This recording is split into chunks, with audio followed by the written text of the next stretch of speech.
What is up, guys, and welcome back to an episode of F122, my team career, episode number 7 today for the Monaco Grand Prix then in Season 1. If you guys did miss the previous episode of the Spanish Grand Prix, definitely be sure to go check that out before you see this one. Very interesting race as we tried to fight for points, but unfortunately we came up just a little bit short there, finishing in P14 there. But it was still a decent result for us as we rebounded back from that dismal Miami Grand Prix. As you can see, we're changing a couple components here as they are starting to get slightly worn out there. But coming into the Monaco Grand Prix, this is always going to be a very interesting episode. While the racing may not necessarily be the most exciting with the tight confines of Monaco, really not giving it any chance of overtaking, it's still always great to come to Monaco, the jewel of the Formula 1 calendar, as we all like to say. Anyways, doing some simulator training there for Taylor Bashir.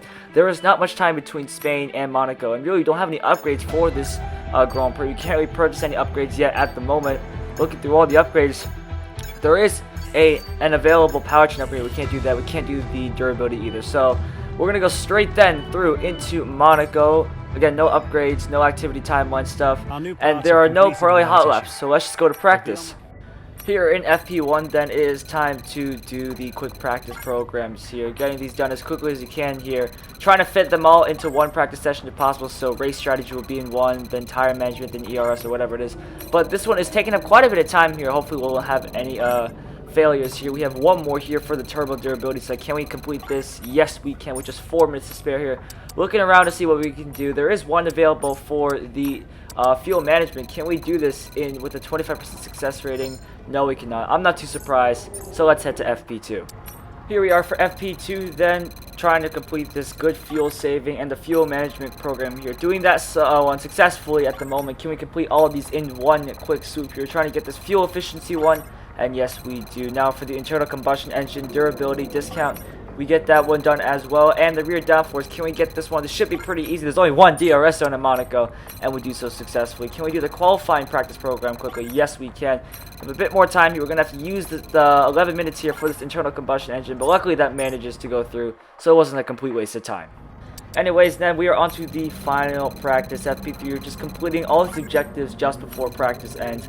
And I think we should be able to get all these done pretty quickly. And surprisingly, no failures here. Hopefully don't jinx it right here. Yes, it works. So no failures. So very, very clean FP1, FP2, and FP3 here. And as you can see here, we're claiming our resource points, pushing us to 1,718 total resource points. I think we're going to hold off the upgrades for now, though. We don't want to waste too many Arnie points at the moment. Not until we get some deeper discounts. That way maybe we can invest some upgrades. I can't really invest the durability upgrades just yet because we're in the middle of doing something at the moment.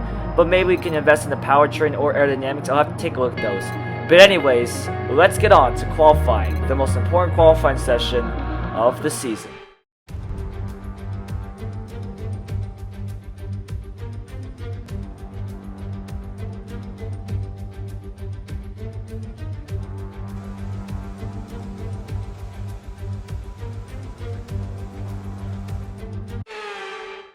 Alrighty, then here we are for qualifying for the Monaco Grand Prix. This is going to be crucial because it could really depend where we start and if we can get into points. So we hopefully can get close enough to the top 10 so we have a decent shot of points here.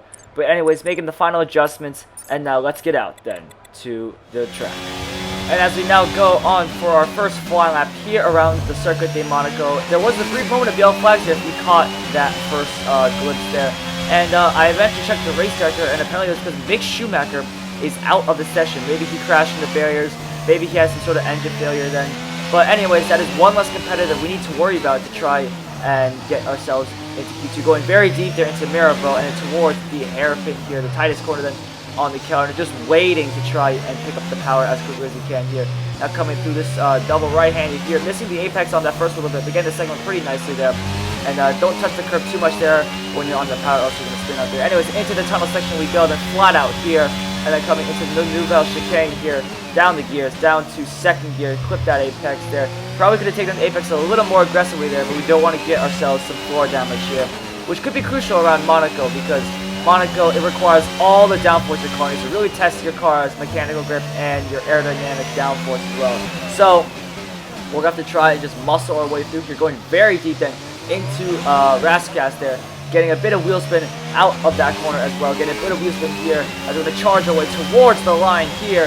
Across the line. That's only P5 there behind Daniel Ricciardo and Alex Albon. But we're going to go again then for a second lap and see if we can push these tires for one more lap. You can definitely see in real life drivers, they fuel up for multiple runs, and they just seem to go faster and faster and faster as the track starts to rubber in more and more and more. And so far, it seems to be working for us a little bit. We're not dropping too much time here, but we are getting a decent amount of time. Going to, again, very deep there into Mirabeau here, and coming into this left-hander, going way too deep, and we hit the wall to get some wing damage. So that's our second lap over.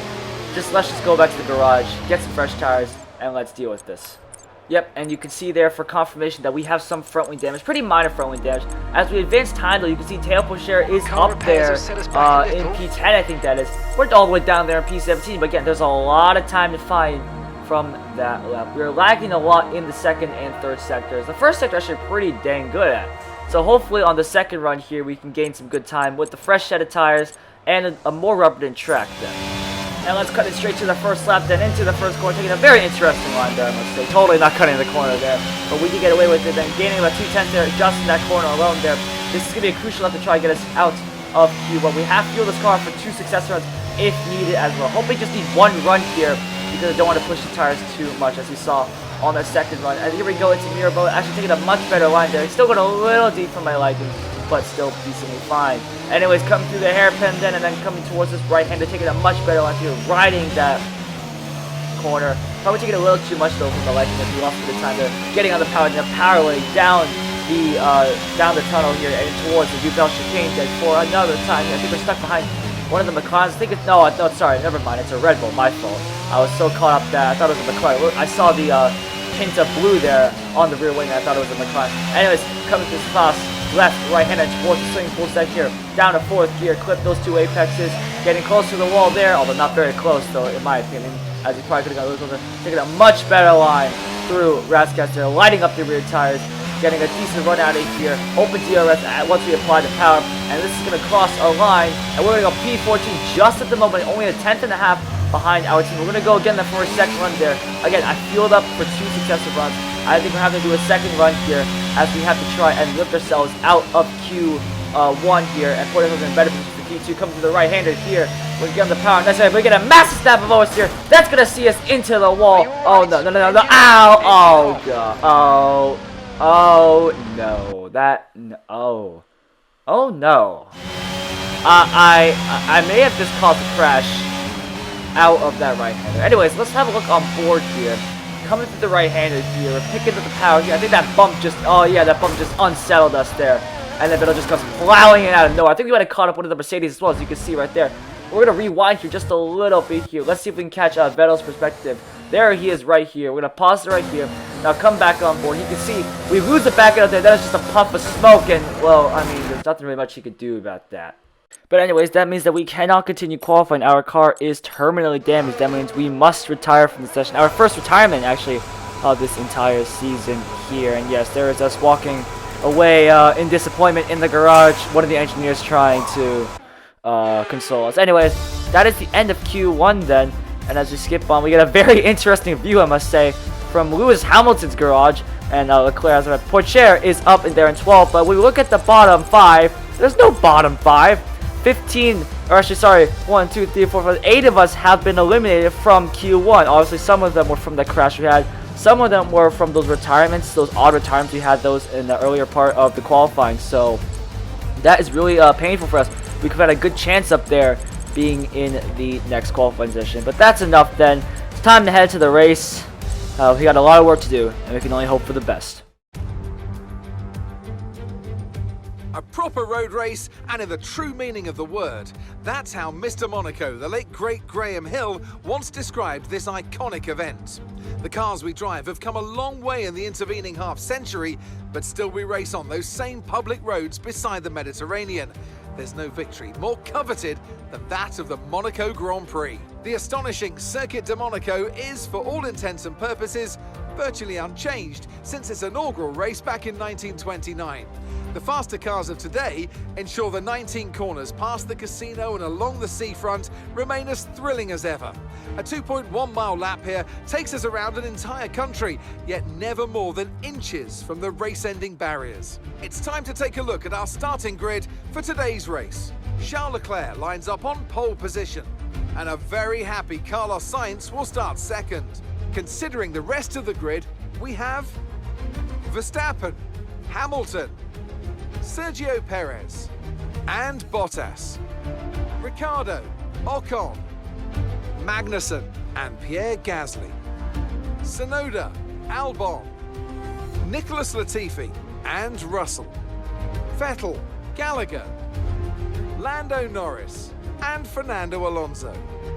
Stroll, Joe, Mick Schumacher, and Théo Pourchaire. Which of these talented drivers will come out on top today? And it's an absolute pleasure to be joined once more by Anthony Davidson. We should talk about Alfa Romeo. What do you make of their performance so far this season? Well, the atmosphere within that team seems very positive at the moment. Everyone seems like they're in great spirits and having a lot of fun doing what they do, and that's definitely contributed to the performances we've seen.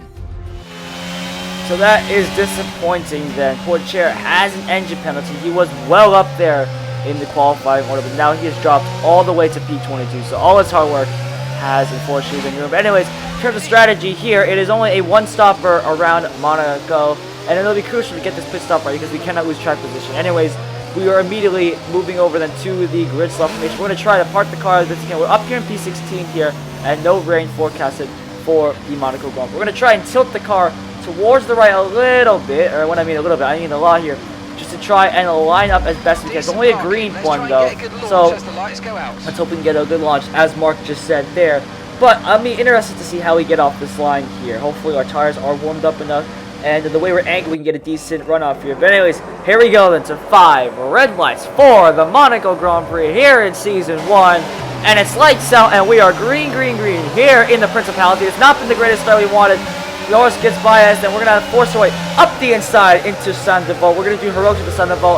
No Jeff here to stop us from doing that. We are wheel to wheel that with Joy. We're making a bit of contact tire wall to tire wall, and we're going to let him by. Checking our vehicle condition here. No concerns at the moment, just focus on the driving. Yeah, I was concerned if we had lost our front wing there. We clipped the wall there a little bit. Anyways, moving back to the action, you can see we are going to go down the inside of George Russell into Mirabeau. He's going to have a better run through. But you can see in the replay here, we are going to go sneaking up the inside. Not 1, not 2, but 3 cars here potentially as we get ahead of the AlphaTauri there. And I have a little wobble there apparently on the curb. But anyways, I want to take a look at the top of the order here because look at this. Carlos Sainz has gotten ahead of Charles Leclerc. He must have had an mega start there. So I wonder how he got ahead. Let's take a look at the replay right here. So here we go, then 5 red lights, and it's lights out, and Leclerc, I guess he just gets a lot of wheel spin. Sainz still gets an absolute flyer. What a start from him, exactly what he needed. And also behind, you have Lewis Hamilton going around the outside of Sergio Perez, actually. Completely forgot to mention that there. But good move from Hamilton, as he now is up to P4. He can now chase after Max Verstappen. Pressing onto left forward, then back to our POV here. Coming through this left, we get a massive wash of understeer there as we try to keep the car on the track. Suna gets up on our side, moving back to Russell's point of view here. And you can see Russell now gets ahead then of Yuki Tsunoda. So we have left the door wide open there for George Russell. And George Russell in a Mercedes is going to be much, much quicker. So hopefully we can keep him behind for a couple more laps here. But I'm afraid we'll have to let him by here and hope we can stick with him. And lap 6, he is already well onto the back of us as we try to keep George Russell behind in the Mercedes. It's probably futile to be honest, as he's in a much, much quicker car. And, well, we just got to let him by. He's not part of our race here, but we are racing for P13. As you can see, another wide wash of understeer there, and we squeeze him out there. I have no idea why. We get a massive snap of oversteer there, almost binning it into the wall. That corner has been a main weak spot for us, and he is absolutely pounding us here. Sorry for that, as I had to catch my breath there a little bit, as we almost get the position. But you can see we're already forming a humongous train of me, Russell, Tsunoda, Norris, Alonso, Vettel, Guan Yu, Stroll. I mean, and Pourchaire is even catching up to us. And Schumacher is holding up the back of the train. So we have a 10 car train here as we all try to fight for positions here. Anyways, here's Pourchaire. Now back to Stroll's view. Again, the problem with Monaco, or, I mean, it could be used to our advantage, is that it is hard to overtake here. So if we can keep up behind all these guys, we could be putting ourselves in a better position later in the race. However, though, these guys are hungry to get past. We can see George Russell having a great run through the swimming pool section. We're just not having the best of times out here. I see a massive snap of oversteer as we are lighting up the rear tires here. Then also gets a great run on us there. DRS wide open, blitzes right by us here, but we have to let him go. There's no point He might make a mistake. in trying to fight him as he now gets away from us. And the important thing we have to do is try to stick with him here. We are pretty decent in some of the sections, but most of the sections are pretty weak at. So we just gotta hope that we can stick in his DRS here, and hopefully he can drag us along to this next fight. which is happening with the Williams here, running in a very lofty P11 and P12, mostly on the verge of points. I don't think they have the pace for points here, but with a couple bit of luck sprinkling around here, they could be scoring some points then. Anyways, let's take a look here at what's going on. We got George Russell now catching the two Williams here, who are being held up by quite a bit of a train here. Anyways, let's have a look here. Carlos Sainz still leads the way then from Charles Leclerc. Then comes Max Verstappen, Lewis Hamilton a little farther away behind here. Then comes Sergio Perez, Valtteri Bottas, Esteban Ocon, Daniel Ricciardo running very well then in P8. Then Pierre Gasly running in 9. K-Mag completing the top 10 here. But looks like Ocon is holding up a lot of these guys here, as not a lot of these guys are able to get past here. Anyways, Magnussen comes through. Then come the two Williams there, as you might have seen. Nicholas Latifi leading the way then from Alex Albon. George Russell is chasing him down pretty quickly then, but will he be able to get past? There is us making our way down the tunnel. Then comes Yuki Tsunoda, Lando Norris, Fernando Alonso, getting a very nice view from behind here. And then comes Sebastian Vettel, Zhou Guanyu, Lance Stroll, Theo Pourchaire, and Mick Schumacher, rounding out the 22 drivers. It looks like we might have an issue. Hang in there, we're attempting to manage it. Oh, great, an engine issue. Well, I really don't care if we have an engine. It looks like we're experiencing an ERS software glitch. Oh, man. Okay, so it's not a terminal engine failure. I'm kind of hoping for a terminal engine failure because, you know, I was getting sick of just running around here. We weren't running in the points. We weren't anywhere. But we have an ERS fault similar to the one in Bahrain. If you guys did watch that episode, please go check that one out. That was a pretty interesting episode. Anyways, in the opener in Bahrain, you may have noticed that, oh, well, that was a very interesting line there. We got that same similar issue then with the ERS being stuck on overtake here. And that's going to drain the battery much faster here as we get very close to the wall there. And it's also harder to slow down with the ERS because also the constant deployment is just killing the engine and giving us so much power here. As you can see, we are struggling to try and hold on here. And even though with this ERS, we drain so fast, we get a mass snap over speed there. You got to hold behind the Yuki Tsunoda as he makes his way then up towards turn 1 here. And we're going to go back down the inside of Yuki Tsunoda to defend his position. We squeeze him out. And thanks to Mark right there, the issue has now been fixed. But it's drained us a lot of battery here. We're going to have to charge up in the next couple laps here. And hopefully we can do some damage once we get our head back down. We've lost a couple seconds to George Russell. 7 seconds. But he hasn't managed to get past the Williams. So can we use that to our advantage and slowly make our way back up? Well, we've only pretty much just made up a couple tenths on it. It's only come down to 6.8 seconds here. But anyways, on lap 16 here, I'm thinking of coming in early for this. We have nothing to lose here. We're down here in P14. There's nothing to lose here. So we could be trying to box this lap. But yes, as you confirmed with Mark there, that we are going to box this lap on the hard compound of tires there. We were supposed to come in on lap 17. That was going to be 17 laps on the mediums, 22 laps on the hard compounded tires.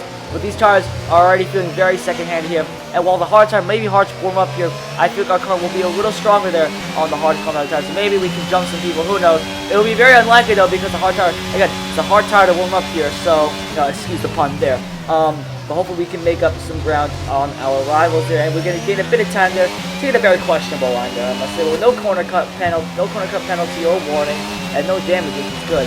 I don't think we suffered any damage, although I would not be surprised if we've been riding these curves very aggressive, as you can see right there. But anyways, we're going to be coming into the pit stand for this stop here. Coming into this right here, now diving into the pit stand. That's going to release the others there. And we're going to be I think the first one to bail into the pit stand. I think everyone is not pitted just yet. Or maybe some people have, but for damage as well. And it's coming into the pit. You're trying to get this turn in auto, but it's only a good turn. And still decent though, nonetheless. Could have been a lot worse. Medium tires off, hard tires on, and we are away to go. Now in this important that we're going to have to warm these tires as quick as we can and catch up to the other guys. Already here you can see Esteban Ocon and Daniel Ricciardo having a bit of a scrap here. Is Daniel Ricciardo going to bail into the pits? Yes, he will. Into the pits he goes. And you can see Charles Leclerc coming out on the hard cars, as well does Max Verstappen. I think Lewis Hamilton followed them in as well. There out goes Valtteri Bottas. Esteban Ocon is going to fly by there. There goes the TV stand. George Russell stays out. Pierre Gasly comes into the pits as well. There goes out of Daniel Ricciardo. Alex Albon's into the pits as well, I think, as Yuki Tsunoda goes by, and K-Mag comes in as well. I think Fernando Alonso's into the pits as well. Yeah, I think Fernando Alonso is in. There is us. Oh, sorry, that's Theo Pourchaire. I almost got excited for a second. And we have to watch Fernando Alonso to see where he's going to come out in relation to us. He was behind us, but I wonder, is he going to make up any time with that overcut, as out comes Lance Stroll just behind there. We are making our way down the main straight here. There is Fernando Alonso. He's going to come out well ahead of us here as he comes through the right-hander here. Yes, he will, with plenty of space. But remember, We are on 1 lap older hard tires, but they are much warmer than he is, and he will struggle with warm up here. As we could ride on board with us here. You can see we're already making up so much time on him. I'm thinking of a move here into Mirabeau here. As we go down towards Mirabeau, we're going to go set it up the inside here, make a bit of contact tire wall to tire wall there. There's a bit of a clumsy move. We're going to let him by just for now, but I'm thinking that we need to get by him as quickly as we can before he gets his hard tires fired up and he can start to run away with this, because this is the place lost to us there. We lost this in the pit stops. Now as we can get a good run there and get a good run through this tunnel section here using a bit of ERS here.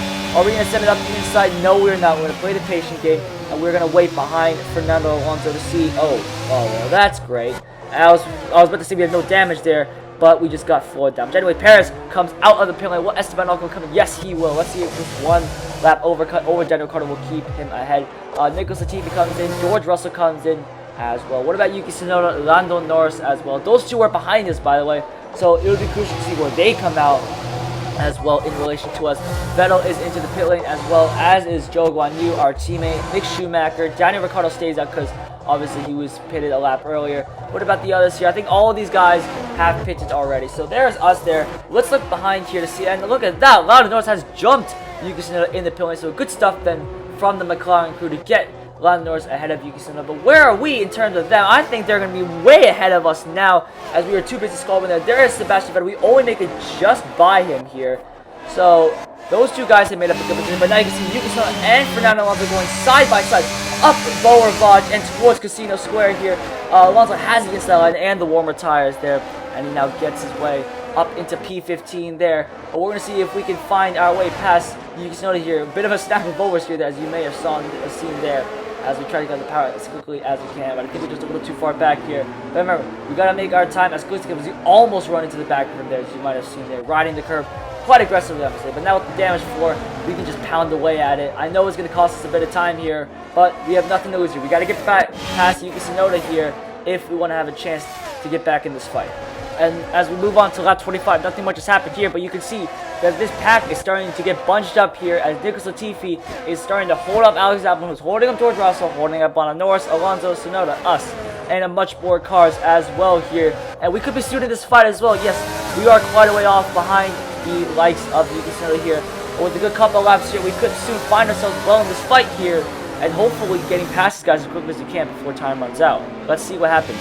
We're going to skip all the way then to lap 31 here, and we have finally caught the likes of Yuki Tsunoda hot on the tails of them as we try to make our way. No one has really made any overtakes in this race here, but I'm worried about faster cars approaching. I think the leaders are going to start approaching us soon here, but we could use that to our advantage if we want to get past these guys. Some of these guys, some of this AI, they get out of the way in weird situations, so if we can take advantage of that, we might get some free positions here. And you can see here on lap 34, then you can see Carlos Sainz is behind us if you look on the mini-map there. Tsunoda for some reason hasn't stopped yet. Actually, I don't think he stopped yet because it's not the end of lap 34. They're probably coming at the end of this lap here. But I won't be surprised if the blue flags are going to be way soon here. The leaders are catching up very quickly. And again, this can be used to our advantage here. And you can see there on the top left, faster cars approaching. Have to let them by here at some point. We're going to let them by here. See if we can let by on the main straight here. Can we let Sainz through? Yes, we can successfully. Now we can get back up to racing speed here. But the AI, for some reason, they don't really find the best places to let them by. Sometimes it'll be odd, as now Tsunoda comes into pit then.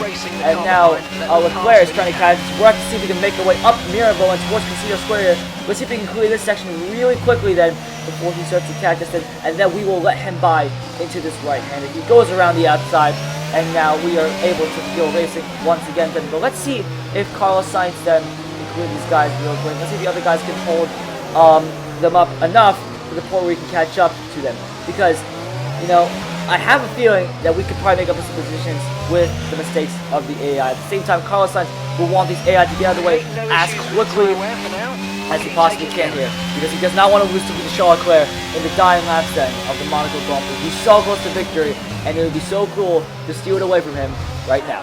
And it could be happening here as the leaders are really not making their way through, specifically Carlos Sainz, as the gap has now fallen away from 1.9 to 1.1 seconds, and Charles Leclerc is now a man on the mission here, and the back markers are really not helping him, as now the gap is getting even closer now, as Carlos Sainz can sort of make his way through. There goes George Russell there, letting Carlos Sainz by. Will he let Charles Leclerc by? No, he will not. He will block Charles Leclerc here as he tries to make his way through. That's going to open up the gap a little further here as now Charles Leclerc makes his way through and up towards Casino Square here. What about Carlos Sainz here as they make their way into the next section here? And now Leclerc is the one that's getting held up here as Nicholas Latifi, out of all people, is holding them up. Nicholas Latifi is doing an absolute stellar job of ruining Charles Leclerc's race, and the gap has now grown all the way back into 2.1 seconds, even bigger than before, and Charles Leclerc will be absolutely fuming at that, as he has just had a chance at victory pretty much stolen away here. And we can move on then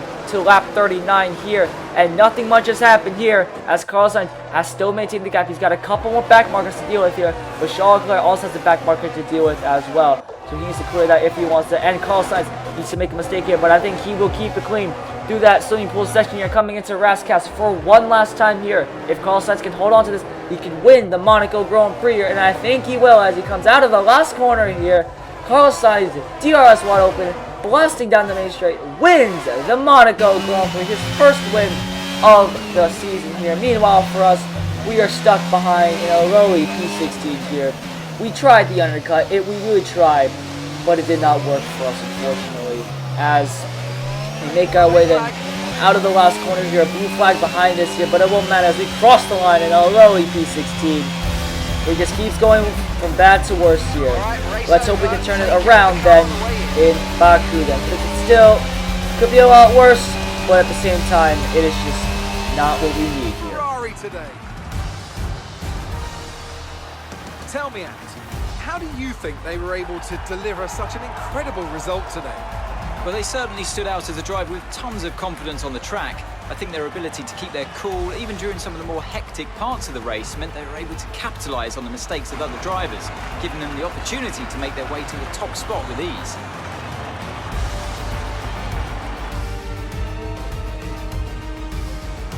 And here we are, a team that is no stranger to the podium, taking their place on top once again. A sublime race today, and a stunning win for Ferrari. So congratulations then to Carlos Sainz for winning the Monaco Grand Prix. This is the Grand Prix, as David Croft there said in the beginning, that you want to win. No win is more coveted than this race here. But anyways, it's a 1-2 for Ferrari, unlike real life when they messed up the strategy. So in this parallel universe, Ferrari actually get the strategy pretty decent actually. But anyways, I cannot be sad about that. Carlos Sainz deserves this victory. Leclerc got very close to it, but he was cruelly robbed there by the back markers anyways. But let's see how this looks here. We have a Haas in 10th place. Ricardo finished a very high P7, so they're running away there with the Constructors as we try to score any points. We can't score any points here. Porsche only finishes 20th. We finished 16th. And you can see the gap is starting to open here. We're trying to pursue Haas, McLaren, and maybe even Alpha if they have a great weekend. But it's getting a lot harder as we don't score any points and the others do. So we need to turn our actions around for Baku. But anyways, that is going to be it then for the Monaco Grand Prix episode. Thank you all so much for watching. If you guys did enjoy, definitely be sure to leave a like and subscribe to the channel. And be sure to hit that bell to be sure you're up to date with all the newest and latest uploads. And I will see you guys for the next episode in Azerbaijan. Thank you guys, and see you later.